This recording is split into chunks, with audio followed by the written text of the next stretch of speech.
भारत की पूर्वी सीमा से इस वक्त जो खबर निकल कर आ रही है उसने पूरे एशिया में भूचाल ला दिया है।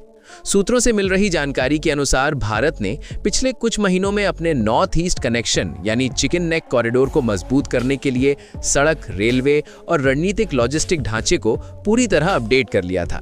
यही वो इलाका है जो भारत के पूर्वोत्तर राज्यों को देश की मुख्य भूमि से जोड़ता है और पिछले लंबे समय से इस क्षेत्र को भारत का सबसे संवेदनशील पॉइंट माना जाता था। रिपोर्ट्स के अनुसार चीन और पाकिस्तान ने इसी कमजोर कड़ी को निशाना बनाने के लिए एक संयुक्त गुप्त मिशन तैयार किया था, जिसमें बांग्लादेश को मोहरे की तरह इस्तेमाल किया गया। लेकिन जैसे ही भारत को इस साजिश की भनक लगी, सब कुछ पलट गया। भारतीय सेना ने तुरंत जवाबी एक्शन शुरू किया और सीमा पार से आ रहे बांग्लादेशी टैंकों पर मिसाइल अटैक कर कई टैंकों और हथियार ठिकानों को पूरी तरह तबाह कर दिया। इस निर्णायक कार्रवाई के बाद बांग्लादेश के अंदर ही नहीं बल्कि इस्लामाबाद और बीजिंग तक में हड़कंप मच गया। रक्षा सूत्रों ने खुलासा किया है कि इस पूरे ऑपरेशन का असली मास्टरमाइंड पाकिस्तान था, लेकिन भारत ने इस बार खेल के सारे नियम बदल दिए हैं। भारतीय सेना ने अब सिर्फ डिफेंसिव नहीं बल्कि ऑफेंसिव स्ट्रैटेजी अपनाई है।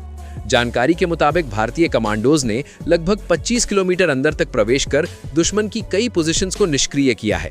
इसके बाद भारत ने साफ संदेश दे दिया है, अब चिकन नेक को छूने की गलती दोहराना किसी के लिए भी घातक साबित होगा।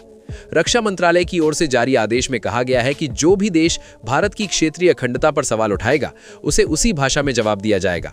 भारत के टॉप जनरल्स ने स्पष्ट किया है कि अब सेना सिर्फ सीमा तक सीमित नहीं रहेगी, बल्कि खतरे की जड़ तक जाकर कार्रवाई करेगी। अब जो बड़ी घोषणा हुई है वो और भी चौंकाने वाली है।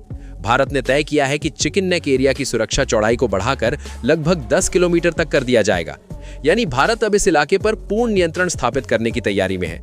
इससे भारत का ये रणनीतिक गलियारा लगभग 150 किलोमीटर तक और सुरक्षित हो जाएगा। इस ऑपरेशन का दूसरा पहलू यह भी है कि इससे बांग्लादेश के उत्तरी इलाकों में स्थित रंगपुर क्षेत्र पूरी तरह भारत के प्रभाव क्षेत्र में आ जाएगा।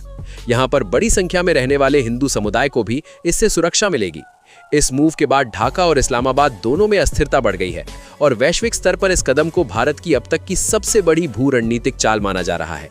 अब सवाल यही है, क्या भारत यहीं रुक जाएगा या इस रणनीति को और आगे बढ़ाएगा? लेकिन इतना तय है कि इस बार भारत ने अपने इरादों को शब्दों में नहीं बल्कि कार्रवाई के जरिए साफ कर दिया है।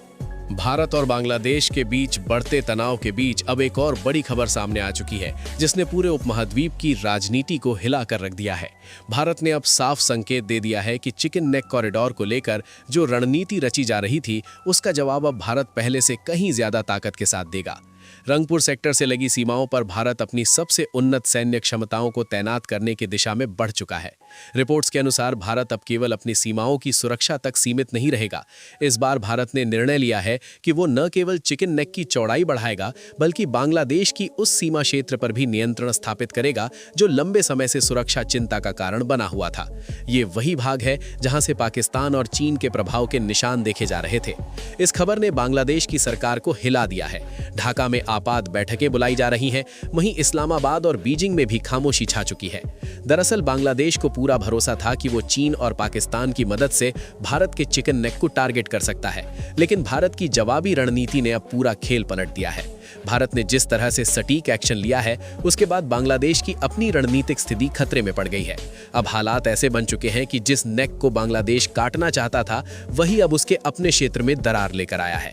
भारत ने संदेश साफ दे दिया है, जिसने भारत के भूभाग को छेड़ा उसे उसका अंजाम भुगतना ही होगा।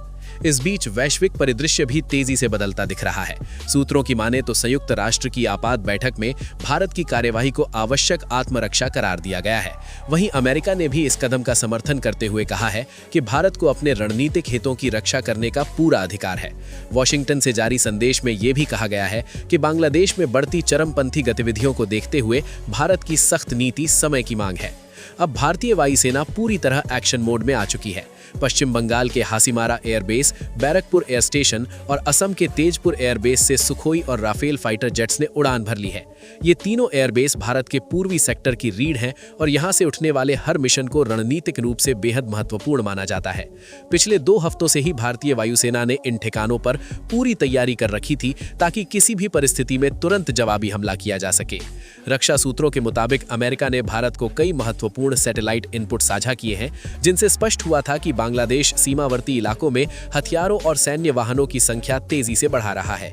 जैसे ही ये सिग्नल सामने आए, भारत ने अपने कमांड सेंटर्स को एक्टिवेट कर दिया और अब वही तैयारी आज की बड़ी खबर का रूप ले चुकी है। भारत की ये रणनीति अब केवल सीमित जवाबी कार्यवाही नहीं, बल्कि एक निर्णायक स्ट्राइक की दिशा में बढ़ चुकी है। आने वाले समय में भारत का ये कदम पूरे दक्षिण एशिया की शक्ति संतुलन की तस्वीर बदल सकता है। भारत के खिलाफ छिपी हुई एक बड़ी साजिश अब पूरी तरह बेनकाब हो चुकी है। खुफिया सूत्रों से मिली जानकारी के अनुसार आतंकियों ने भारत के चिकन नेक कॉरिडोर को निशाना बनाने का गुप्त प्लान तैयार किया था।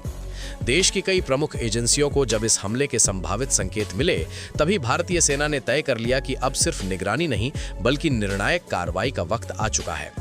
भारत ने रिकॉर्ड समय में अपनी सैन्य क्षमता 4 गुना बढ़ाकर सीमा क्षेत्र में तैनाती कर दी। करीब 1 लाख से अधिक सैनिक इस वक्त बांग्लादेश से सटी पूरी सीमा पर सक्रिय हैं। सीमा सुरक्षा को इतना सख्त कर दिया गया है कि अब वहां परिंदा भी पर नहीं मार सकता। हर बॉर्डर फेंसिंग के साथ रेडियो एक्टिव ग्राउंड सेंसर और ultra deep monitoring radar system install किए गए हैं, जो जमीन के नीचे छिपी किसी भी सुरंग या मूवमेंट को तुरंत पकड़ सकते हैं। भारत की नीति अब बिल्कुल साफ है, कोई भी घुसपैठ किसी भी कीमत पर बर्दाश्त नहीं की जाएगी। सेना को फ्री हैंड दे दिया गया है, यानी अब सीमा पर कोई संदिग्ध हरकत दिखी तो जवाब तुरंत तय है।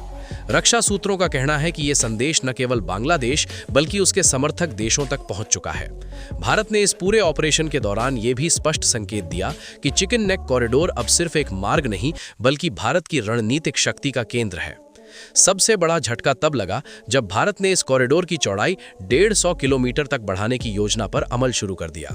इसका मतलब है कि भारत अब सीमाई सुरक्षा के लिए अतिरिक्त क्षेत्र अपने नियंत्रण में लेगा। एक ऐसा कदम जो पूरी तरह से भू राजनीतिक समीकरण बदल देगा। ये घोषणा ढाका के लिए किसी भूकंप से कम नहीं थी। दरअसल महीनों से बांग्लादेश की जमीन पर एक शैडो नेटवर्क सक्रिय था, जो पाक और चीनी इंटेलिजेंस के इशारों पर भारत के खिलाफ माहौल बना रहा था। इन एजेंसियों ने न सिर्फ सीमा पार गतिविधियों की योजना तैयार की थी, बल्कि आतंकियों, अर्धसैनिक संगठनों और असंगठित सशस्त्र समूहों को भी शामिल किया था। योजना ये थी कि अगर तनाव बढ़े तो इसे आंतरिक संघर्ष दिखाकर अंतर्राष्ट्रीय मंचों पर भ्रम फैलाया जा सके। लेकिन भारत ने इस नैरेटिव को शुरुआत में ही तोड़ दिया। CISF, रॉ और IB की संयुक्त कार्रवाई के बाद सेना को हर स्तर पर सहयोग मिला। जैसे ही सीमावर्ती इलाकों में संदिग्ध मूवमेंट बढ़ा, भारतीय आर्मी ने ग्राउंड और एयर दोनों फ्रंट से ऑपरेशन लॉन्च कर दिया। राफेल और सुखोई जेट्स ने प्रिसीजन म्यूनिशन का इस्तेमाल कर बांग्लादेश के करीब 25 टैंकों और कई फायर बेस को ध्वस्त कर दिया। इसके साथ ही भारतीय S-400 एयर डिफेंस सिस्टम को एक्टिवेट किया गया, एक ऐसा संदेश जिससे साफ हो गया कि अब आसमान भी भारत के नियंत्रण में है। हर मूवमेंट, हर उड़ान पर नजर रखी जा रही है। ढाका इस घटना के बाद अव्यवस्था में डूब गया है। यूनुस सरकार पर सेना के अधिकारी सवाल उठा रहे हैं कि महीनों तक तैयार की गई योजना कुछ ही घंटों में कैसे नष्ट हो गई। उधर भारत ने बयान जारी कर स्पष्ट कर दिया है कि ये सिर्फ जवाबी कार्रवाई नहीं, बल्कि राष्ट्रीय सुरक्षा के लिए निर्णायक कदम है। इस बीच संयुक्त राष्ट्र और अमेरिका दोनों ने भारत की स्थिति को कानूनी आत्मरक्षा बताया है और आतंक समर्थित किसी भी गतिविधि के खिलाफ भारत के स्टैंड को समर्थन दिया है। अब पूरी दुनिया की नजरें उत्तर पूर्व की सीमाओं पर टिकी हैं, क्योंकि भारत ये साफ कर चुका है, इस बार देश की सुरक्षा सिर्फ सीमा तक नहीं, बल्कि मानसिक सीमाओं तक भी सुनिश्चित की जाएगी।